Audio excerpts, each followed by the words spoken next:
from this chapter already I have given you two videos, and in that two videos we discussed about photoelectric effect.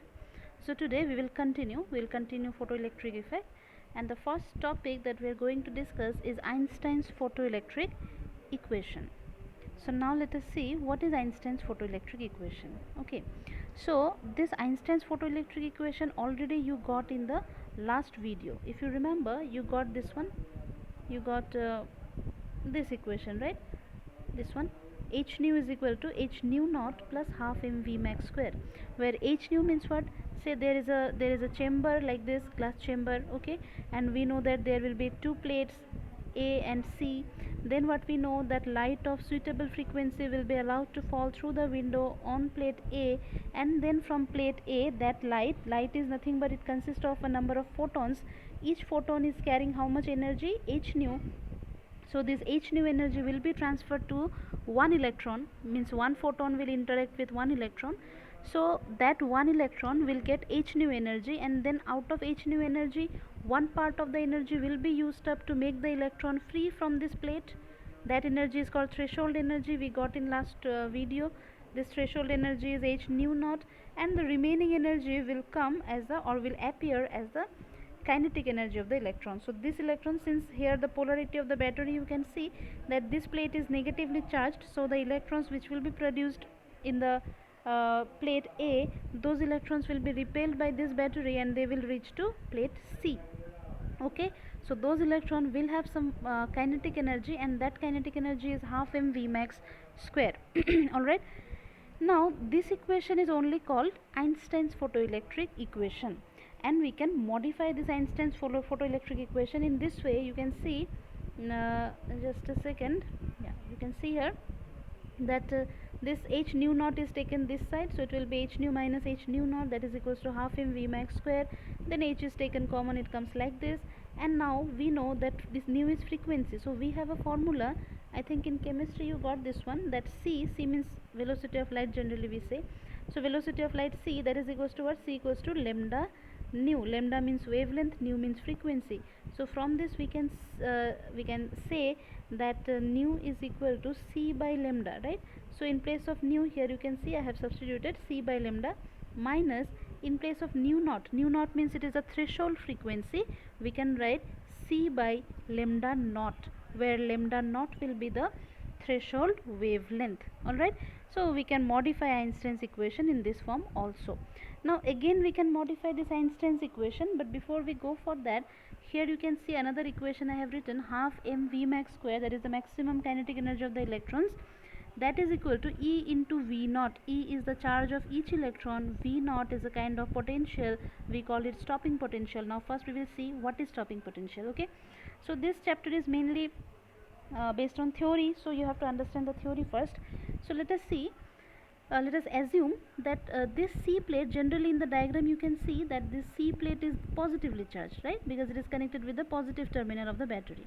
But in case we make this C negatively charged, that means if we just give some negative potential here in this side, then this C will become negative. Now if it becomes negative, certainly it will stop the flow of photoelectrons, because electrons are ejecting from A and it is reaching to C. But in case if C is negatively charged, then what it will do? It will repel the electron, so the electron will not reach to C. So that means we can say that a negative potential, stopping potential means it is the minimum value of negative potential applied at this terminal collector plate, okay, applied at collector plate, which can stop the flow of photoelectrons. That applied potential is called stopping potential. So it is a kind of negative potential. Alright, and that is given by V naught. Now we know that if V naught potential can stop the flow of photoelectron, that means the energy corresponding to V naught, the energy, because potential is related to some energy, right? How we can convert potential into energy? By the formula W is equal to what? W means energy or work done. So this energy equals to Q, charge into potential. This formula you already got. Okay, so here the potential is how much? V naught, and charge means what? Charge of electron. In place of Q, what we are supposed to write? We are supposed to write E V naught. So if uh, the potential or the stopping potential is V naught, how much energy is associated with this, or this stopping potential, how much energy it can offer to the electrons which are originating or which are emitting from A plate to C. Suppose this electron is moving from A to C, but as soon as you apply some negative potential at C, this potential can stop this electron. So this electron is having how much energy? Half mv max square. But the potential which we are applying V naught, this V naught is providing how much energy? E into V naught. Just now I told you that V naught means it is the potential. As you multiply it with the charge, it gives us energy. So we can say that if this much energy can stop the electrons having this much kinetic energy, so that means this energy and this energy should be what? Same, because this energy is stopping the electrons which are possessing this much energy. So that is why you can see here that how what I have written this equation, that half mv max square is equal to E V naught, where V naught is the stopping potential or retarding potential. Okay, so from this, if this equals to E V naught, we can modify this equation in this form. H is equals to this one. In place of half mv max square, I have written E V naught. Then again from E V naught, you just open this bracket, it will become Hc by lambda minus Hc by lambda naught. Now again C by lambda means it is what? Just now I gave you the formula, right? C equals to what? Lambda nu. So C by lambda is nothing but nu, frequency. So that is why in place of this C by lambda, here I have written nu. In place of C by lambda naught, I have written nu naught, because that is the threshold frequency. Alright. So from this equation, this E is taken down. Okay, so from this equation you can see that this equation is in this form: y is equals to mx plus c. So here y means V naught, m means h by e, x means nu, and c means this whole term. So this, if you plot a graph between V naught, which will be along y axis, and x means what? Nu I said. So nu will be along x axis. So the graph will be a straight line, but not passing through the origin, because it will have some intercept. If it is in the form y equal to mx, then that will be a straight line passing through the origin. But it is not y equal to mx, but it is y equal to mx plus c. So it will have some intercept. Now you can see that this c is nothing but it is a negative value if you compare. Minus h by e into nu naught. So that intercept will be a negative slope, negative intercept.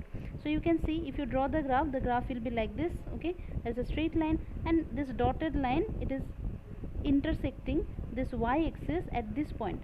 So this length is nothing but what? It is a c, or c is, in this case c means how much? H by minus h by e into nu naught. So this, okay, so this length from this point to this point, this length is minus h by e into nu naught, and this is the negative one, right? Because you can see that this slope is towards the negative y axis, or on the negative y axis. Okay, and slope means m, right? So if you compare this equation with this, m means it is h by e. So h by e is the slope of this graph. Alright, so I hope it is clear. Then after that, a very important topic we have, that is some graphs we should draw. Two graphs actually we are supposed to draw, so that one we will discuss in next video. Thank you.